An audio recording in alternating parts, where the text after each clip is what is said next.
Olá para você que nos acompanha no Rádio TV News Conversas Atuais. Hoje nós vamos falar sobre o impacto das mudanças climáticas no agronegócio. Lembrando que o Rádio TV News também está disponível no podcast Pode Falar, Desvendando o Mundo Profissional. Eu sou Everton Marques e o nosso entrevistado de hoje é o professor Sebastião Nilce Souto Filho. Seja bem-vindo, professor. Obrigado, Everton. Prazer estar aqui com vocês. Né? Léo. Muito obrigado também novamente ao convite, obrigado Marco, Everton, também professor. Hoje é um papo interessantíssimo, né? Atual, inclusive todos os anos vai ser sempre atual, então estou muito empolgado para mais uma super conversa aqui com vocês. Léo Castro, diretor da Rádio Atenas, sempre contribuindo conosco, e o Marco Antônio Basto, representando a TV Alfenas. Léo, muito obrigado mais uma vez. Professor, é um prazer recebê-lo aqui no nosso bate-papo e vamos falar sobre mudanças climáticas que tem impacto significativo no agronegócio. Elas afetam a produção, os rendimentos das culturas e aumentam os custos para os produtores.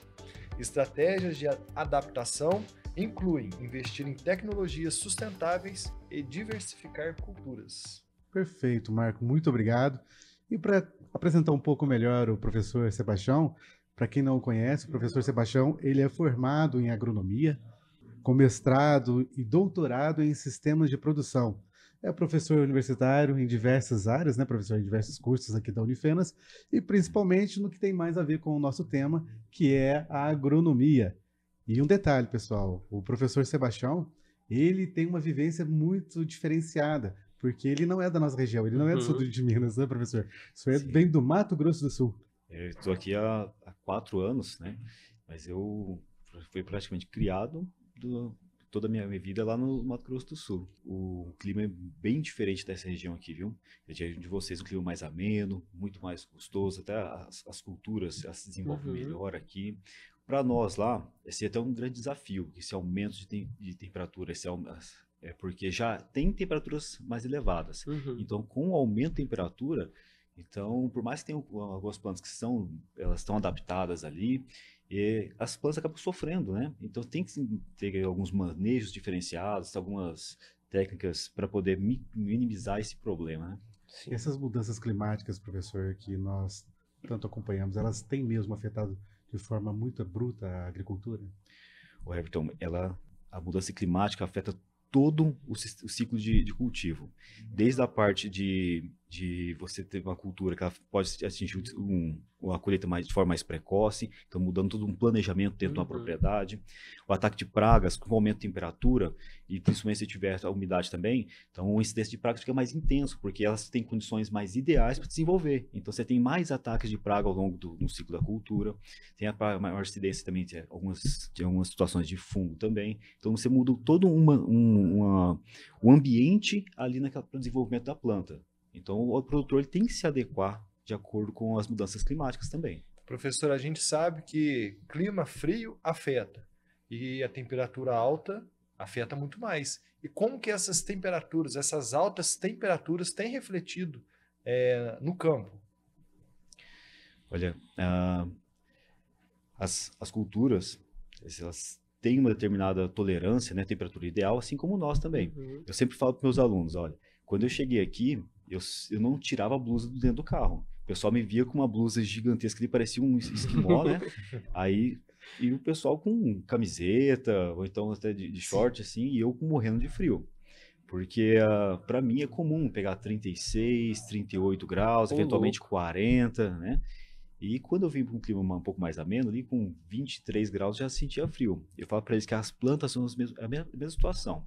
Se tem uma planta que está adaptada a uma determinada temperatura, toda alteração que acontece, então ela vai sofrer também, né? A produção animal também, na parte da pecuária. Então, se você pegar os animais da região do Mato Grosso do Sul, que são acostumados com uma maior temperatura, e trouxer eles para cá, eles sofrem. Os animais daqui, se levar para a região do Mato Grosso do Sul, tem uma alteração de temperatura, eles vão sofrer também perda de produção, de carne, de leite, produtividade, né? Com certeza.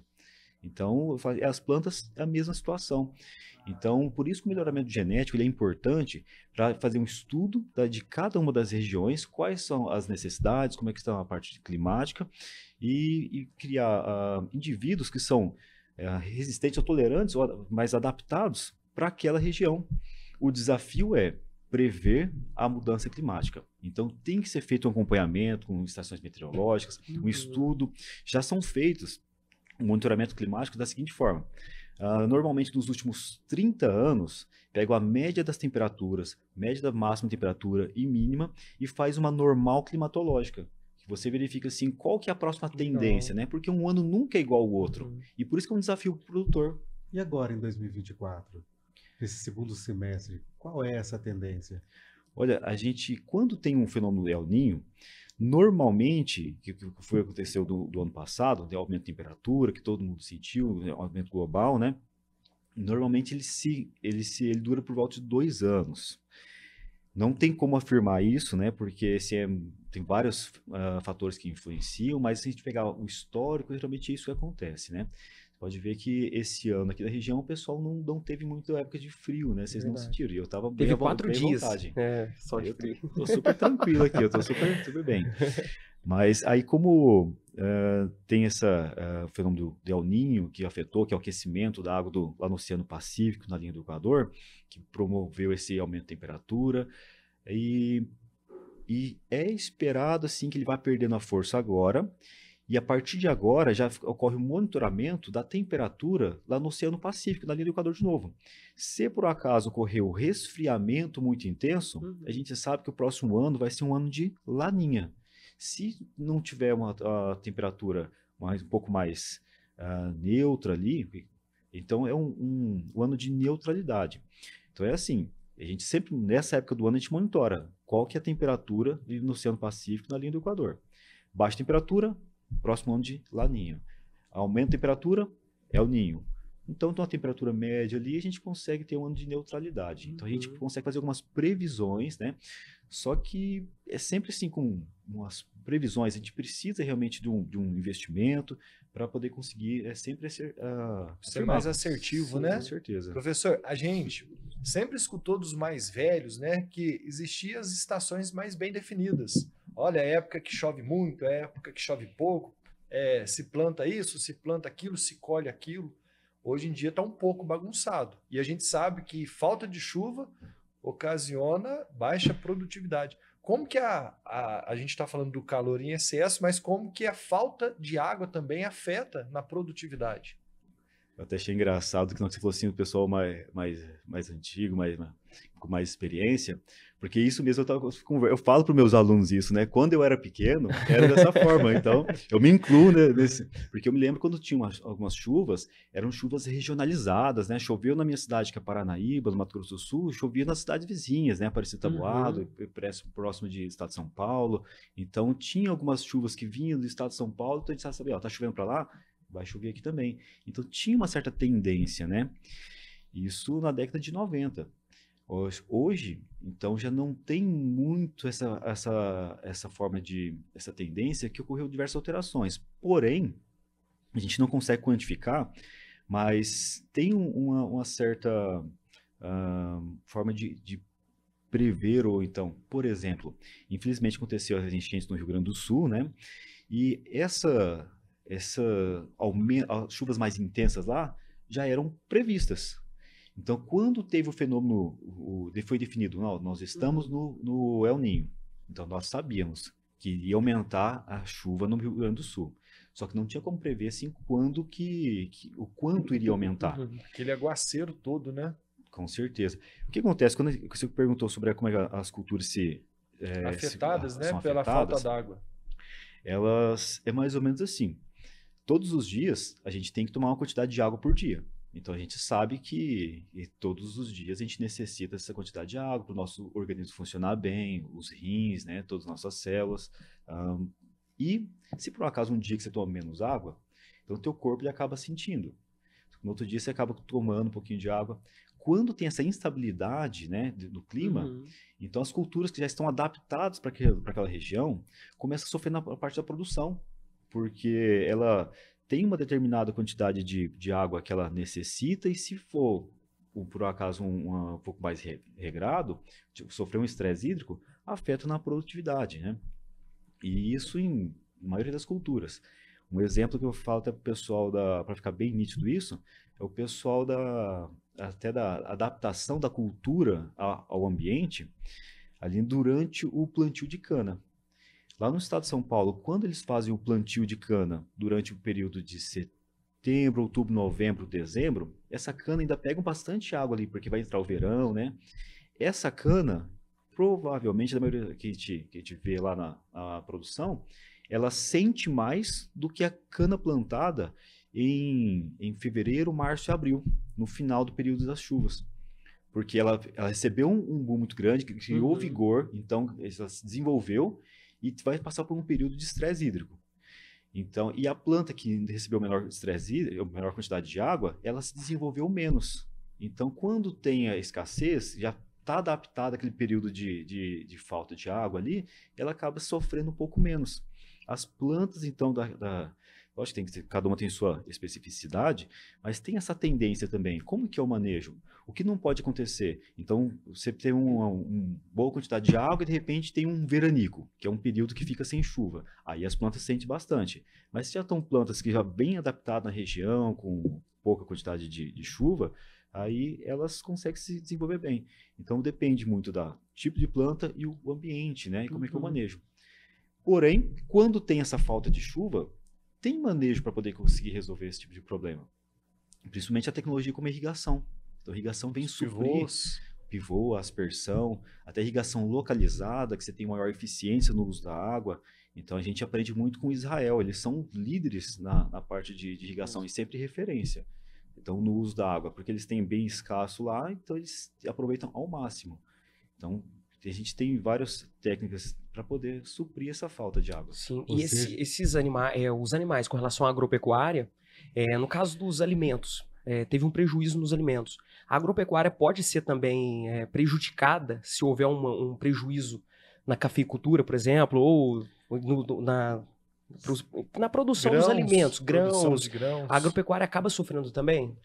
Olha, indiretamente, no caso. Com certeza, viu? Eu falo que o mercado ele tá interligado ali, porque, por exemplo, principalmente na parte da pecuária, muitas vezes durante o período de seca você tem que entrar com uma ração. Então, qual que é o preço dessa ração, né? Então, se por um acaso ocorreu um estresse hídrico, ou então um aumento de temperatura, ou um problema climático em determinada região, que produzia soja, milho, que é utilizado para poder fazer um farelo, uma ração ali que dá de certa alimentação, aumentou o valor, então se aumenta o custo ali de produção. E não só isso, né? Tem que ficar ligado, eu falo para os meus alunos aqui, que a nível global, o que está acontecendo, né? Então, quando eu entrei aqui, eu lembro muito bem que estava dando essa parte dando aula sobre climatologia, e ocorreu uma chuva excessiva lá nos Estados Unidos. E nós aqui somos muito privilegiados, porque a gente consegue plantar ao longo do ano inteiro, de acordo com a cultura, a região, né? A gente tem uma variedade gigantesca, uma possibilidade, uma janela de plantio muito maior. Eles lá são muito, muito limitados por causa do clima deles, que é muito, não é favorável que nem o nosso aqui. O senhor que é um doutor na área também, com a forma de se mitigar, hoje vocês trabalham com essa forma para se mitigar os efeitos climáticos na produção? Com certeza. Acho que toda vez que a gente está trabalhando com um produtor, a gente tem que se adaptar ao produtor. Tem diversos níveis, né? Tem um pequeno, médio, grande, qual a quantidade de recursos que ele tem. Falar que a gente tem que ter uma criatividade. E o produtor rural, eu acho que é uma das pessoas mais criativas que se adaptam às diferentes condições, né? E quando tem esses tipos de problema, a gente tem que realmente verificar quais são os manejos que pode ser realizado. Por exemplo, principalmente, eu falo para o pessoal, agricultura de precisão, que hoje está muito acessível. Há 15 anos atrás, eu falei assim, não, só o grande poderia ter acesso à informação. Só a imagem de satélite, então monitoramento por GPS. Hoje em dia, então, barateou muito o custo. Então, pequenos conseguem ter também esse tipo de informação. Hoje nós temos imagens com excelente qualidade de satélite, não precisa nem vamos partir a parte de drone ainda, né? Por satélite, de uma resolução de 1 metro, que a gente consegue verificar uma cultura de citros, por exemplo. Consegue monitorar a cultura de café, como é que está a sanidade das plantas. E a partir daí, a gente consegue, muitas vezes a gente está no local, eu acho que a gente precisa ir no local para poder verificar, mas de forma, como é que é feita a agricultura hoje em dia? Você chega assim, para poder monitorar um talhão, você tem que ir visualizando esse tipo de problema. A planta que está tá mais sadia, planta que está com doença, planta que está com a folha um pouquinho, área foliar menor, planta que está com um caule um pouco mais raquítico, né? Planta que não cresceu. Então, você tem esses sintomas visuais. Só que quando você visualiza isso no campo, o problema já aconteceu. Então, por isso que a agricultura de precisão, que tem hoje sensores e a tecnologia da inteligência artificial, que você consegue ensinar para ela assim, a localizar doenças, ensinar onde é que tem ataque de pragas, você consegue fazer um monitoramento e dentro de um talhão, você consegue ver manchas de plantas doentes. Aí, o que tem naquele local? Qual que é o problema? É um estresse hídrico, uma falta de fertilidade, um fungo que está com problema? Bom, aí tem que ir no local e ver. Só que qual que é a grande vantagem? No ganho do tempo. Você não vai percorrer mais o talhão inteiro. Você vai de forma pontual naquele local que tem o problema. Professor, falando de tecnologia, né? Acabamos de falar que o Brasil é o celeiro do mundo, né? Temos a nossa Embrapa, campeã. É um orgulho para nós na produtividade de grãos, de animais mesmo também, né? Que a gente exporta muito. E da tecnologia sustentável. Quais que podem ajudar a mitigar esses impactos? Olha, a Embrapa realmente é uma grande referência para nós aqui e no mundo também. Inclusive, eu estava até conversando com o Everton, né, Everton? Sim. Que nós temos a engenharia, a ciência da computação, ela nos convidou o ano passado para poder fazer uma parceria para montar um aplicativo para os produtores rurais. Muito interessante. Legal. Nossa, e isso, vários grupos fizeram vários aplicativos. E esses aplicativos eles tiveram o apoio da Embrapa, onde eles liberaram informações técnicas para nós para poder abastecer vários aplicativos para o produtor rural. E foram gerados aplicativos para fazer monitoramento climático, o manejo de adubação das culturas. Então, você coloca qual é a cultura, qual é o período que você vai cultivar, ele te dá uma recomendação de adubação. Lógico, sempre aconselhando confirmar com um acompanhamento técnico, um agrônomo, né, para poder conseguir acompanhar, mas de forma assim, fácil acesso, a pessoa com o aplicativo ele consegue fazer um planejamento prévio ali na propriedade. Então, mas aí esse aplicativo, ele já puxa todos esses dados e fornece para esse produtor. Fornece para o Ou produtor. seja, o produtor não tem que fazer esse material para você. Não, os dados você entrega prontos para eles.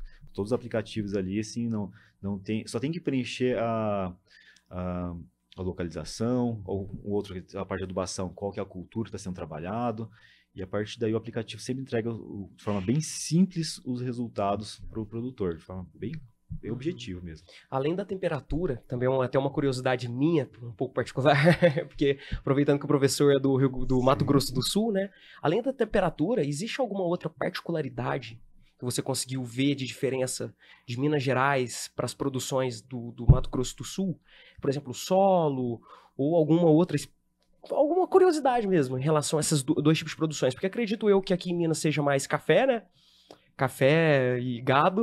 E lá no Mato Grosso do Sul não tem muito conhecimento. Qual que é o tipo de produto que produz no Mato Grosso do Sul? Porque o Brasil é enorme, então produz tudo. Mas especificamente nesses dois, quais são as diferenças e uma curiosidade também? E como que o clima tem impactado essas Sim. culturas? Com certeza. Olha, como você disse, realmente nós temos um país continental aqui, então tem uma diversidade gigantesca ali, mas são feitos alguns zoneamentos climáticos para fazer algum aconselhamento, né? Por exemplo, o cultivo de algodão aqui na região é inviável, não dá. Mas para a nossa região lá, então é super viável, a gente consegue produzir bem, principalmente no Mato Grosso, a parte onde você consegue escalonar melhor a parte de produção, tem mais condições mais favoráveis do clima, né? Mas no Mato Grosso do Sul, ali normalmente nós varia muito de acordo com, principalmente além do clima, o solo também. E o solo, a formação dele, as características, ela depende do clima também. Se a gente fizer uma comparação rápida aqui, por exemplo, bem esdrúxula, o nosso solo aqui do Brasil, nós temos solos aqui, 60% são latossolos, argissolos, que são latossolos mais velhos, mais profundos. Então você consegue sim trabalhar bem em profundidade, tem uma boa permeabilidade de água. Quando você vai lá para a Europa, que é um país de clima temperado, o pessoal chama lá de velho mundo, né? Mas os solos deles são muito mais novos comparado com o nosso, no sentido de são menos intemperizados, são menos desgastados. Tanto é que são solos mais rasos. Quando você assiste um filme lá, por exemplo, da guerra, você pode ver que sempre tem uma trincheira cavada, ele tem muita umidade lá, porque ele não é tão profundo que nem o nosso. Bom, aí voltando aqui para o Brasil, a diferença aqui de Minas Gerais pro Mato Grosso do Sul depende muito regionalizado também. Lá nós temos um solo mais arenoso, né? E temos uma região mais fértil no sul do estado, né? Que é a região ali de Dourados. Então, porque particularmente naquela região, quando teve um derramamento vulcânico, veio um solo com rochas de maior fertilidade que promoveram uma melhor qualidade para aquela região do sul do estado. Na região de vocês aqui, além da parte do café, está ocorrendo uma grande alteração até para soja e milho também, para os cereais. Então, entrando com força aqui na região. Tanto é que até a venda de maquinários, que era um problema, então tem se aumentado cada vez mais. Tanto pela diversificação de culturas, alguns problemas como geada, por exemplo, né, que acaba desmotivando os produtores, que por mais que assim, é um fator que acaba assim, deixando o produtor um pouco mais desmotivado, que você chegar desanimado, e é né? difícil de controlar. Por mais que você pode ter uma previsão de geada, às vezes ela vem assim, não é notificada. O senso comum diz que as cidades, né, nós, humanidade, somos responsáveis pelas mudanças climáticas. Só nós somos os responsáveis? E aonde entra a questão das queimadas, que já no Rio Grande do Sul é tão questionada? Everton, aí eu acho que nós temos nossa parcela de responsabilidade, né? Não podemos eximir disso, a parte da diminuição de árvores que nós fazemos, alguns desmatamentos legais, alguns ilegais que são controlados, mas de forma natural, né, existe uma mudança climática que ocorre naturalmente. Tanto é que, se você for pegar, é que nós temos monitoramento desde 1900, né, os Estados Unidos mesmo monitora os recursos hídricos dele, temperatura, né, e com o passar dos anos, a gente consegue verificar essas alterações são cíclicas, né? Então, tem a natureza, assim, ela vai se reinventando de acordo com o manejo também. Lógico, então, e é difícil a gente atribuir uma porcentagem, tantos por cento ao homem, tantos por cento realmente à natureza. A gente sabe que tem uma micro alteração ali, né? A gente pode falar assim, que são três categorias. A parte do macroclima, na hora que você pensa assim, o clima tipo mundial, o mesoclima de algumas regiões e o microclima ali onde está acesso ao produtor, que ele consegue colocar uma cultura diferente, consegue colocar uma palhada para poder minimizar a temperatura do solo, né? Então a gente consegue ter acesso no máximo micro ali. Por exemplo, a gente tem que talvez parar até de vitimizar ou culpar uma única pessoa, por exemplo, o homem do campo, né, que todo problema parece que está no campo, né? Parece que é o grande vilão mas o crescimento das cidades formam diversas ilhas de calor. Então, naturalmente, a cidade, conforme ela vai crescendo, vai tirando a vegetação, vai aumentando a parte de concreto e vai aumentando muito mais a temperatura do que a agricultura. Então, é difícil a gente apontar o dedo para alguém e falar assim, esse é o grande vilão, né? Que nós preservamos, países da Europa não preservam, não tem, já acabaram com as suas matas, né, nos Estados Unidos, e nós preservamos a nossa mata. Nosso Código Florestal aqui, 12.551, que é a nossa lei, eu falo para os meus alunos aqui, essa é a Bíblia do agrônomo, a gente tem que respeitar. Ali ensina para a gente o que a gente pode fazer, o que a gente não pode, né, qual que é a nossa limitação, como a gente deve preservar, e ela está muito bem estabelecida, assim como a preservação é muito bem elogiada. Tanto é que na hora que foi tentar ser estabelecido um pouquinho, um pouco mais sustentável para outros locais, o pessoal já ficou um pouco mais um pouco revoltado porque iriam limitar a produção deles. E eles não têm área suficiente para poder conseguir produzir. Aí entra aquele impasse, né? Tanto é que algumas indústrias, na hora que elas vão começar a produzir, tem lançamento de alguns poluentes, né? Então poluem o ambiente e tem que fazer alguma compensação. Então eles fazem a compra do crédito de carbono. Lá em Paranaíba, ela tem uma região onde era uma pastagem degradada, uma empresa comprou aquela região e plantou eucalipto. Então está há mais de 15 anos no local e nunca vai ser cortado, porque essa área foi comprada para poder realizar o crédito de carbono. As plantas vão crescendo ali e vão sequestrando o carbono do ambiente, né? E foi feito devido à compra de uma empresa europeia que permitiu tipo como se fosse uma compensação. Eles estão poluindo lá, mas estão preservando aqui ali no Mato Grosso do Sul. Aumento da população, necessidade maior, então, de profissionais para a agricultura? Com certeza, é uma das áreas assim que a gente viu que teve sempre um aumento nos últimos 5, 10, 15 anos, uma busca o retorno para o campo, né? Entendo. E como que está essa questão, então, já falando, que é um gancho que nós temos, para o curso de agronomia da Unifenas? O senhor observa que há muitos profissionais buscando o curso, e como está esse curso hoje no cenário nacional? Olha, ele está extremamente inflado, tá? A parte da agronomia. Ela não sofreu, assim como alguns outros cursos, porque a gente sabe que tem uma demanda. No sentido de, sim, a demanda muito grande de alunos. Tanto na parte da agronomia, na veterinária, na zootecnia. Então, são cursos assim que o pessoal está vendo uma oportunidade de aprender, e porque a gente sabe que é uma necessidade. O curso de agronomia tem nota 5 no ENAD. Nota 5 no ENAD. Nota 5 no ENAD. Nota 5 no ENAD. E nós temos ali também o programa no mestrado, né, pós-graduação e o doutorado, onde nós recebemos, sim, diversos gerentes de diversas empresas que vêm estudar junto conosco aqui. Então, a gente... E com os alunos, com a qualidade do ensino que a Unifenas tem, e esse envolvimento com as grandes empresas, né, os agricultores, já consegue também, quando sai, muitas vezes já sai empregado. Olha, a maior parte tem oportunidade de emprego no Brasil inteiro. Né? Durante o estágio, então abriu a boca, ele faz estágio.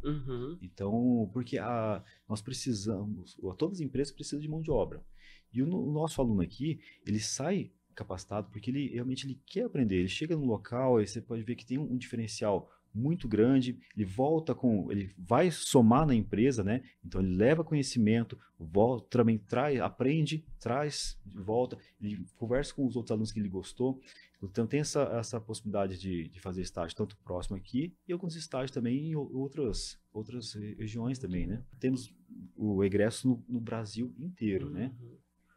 Professor, já estamos então próximos de finalizar esse nosso bate-papo.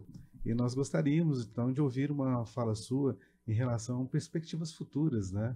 Em relação a essa questão dos efeitos climáticos, o impacto dele na produção alimentar. O que podemos esperar? Exato. Olha, eu acredito o seguinte, que